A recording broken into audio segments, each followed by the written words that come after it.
Hello friends.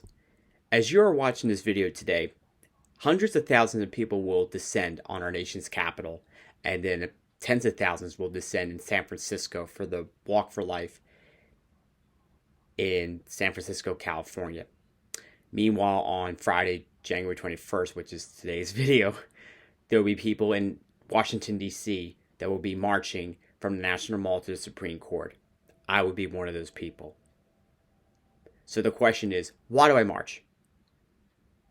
I could tell you that I can march for the thousands of years of church teaching that the fact that abortion is wrong, but there's something more to that. I march for my peers, a third of them who are missing.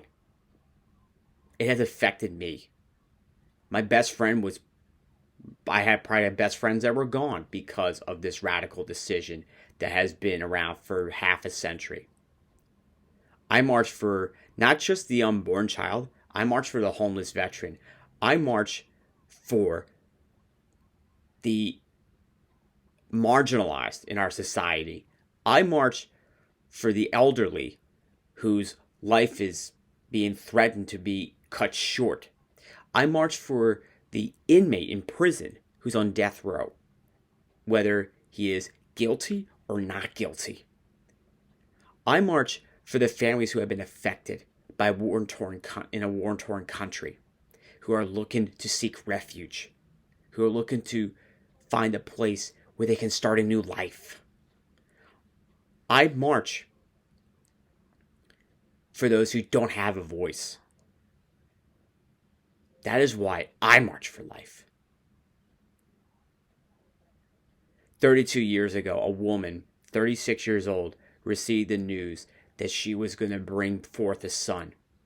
The doctors, during one routine appointment, said that she would be at risk to give birth to a child with a deformed finger or Down syndrome.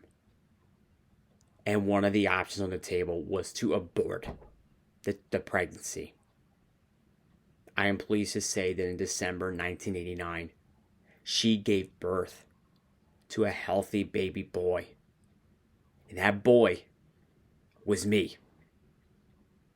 And I march for moms who are expecting, whether they're married, they're widowed recently, if they lost their husband because of something tragic, a mother out of wedlock who is carrying a precious gift. I march for you.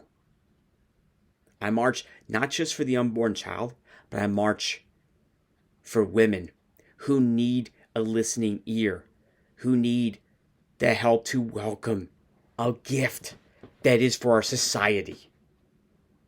Every time a child is born, the world begins again, as the great author Henry David Thoreau would say. Every time you bring a child to the world, you bring joy to the world. To mothers who are struggling, just know there's people out there willing to help you. There are free resources. You don't have to pay a hitman to kill your child. We will welcome that child with open arms. Contact a local pregnancy center in your community today and let them take the first steps to help you. Contact a homeless shelter and help shelter the homeless.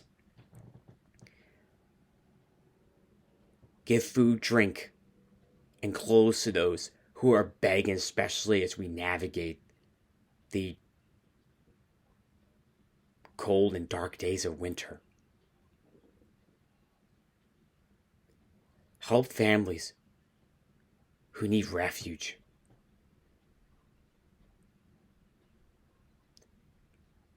Pray for wrongly convicted men and women that they will get, that justice will prevail for them. And pray that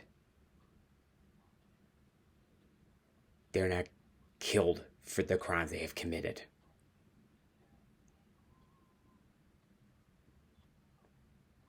March for all life. born and unborn. God bless.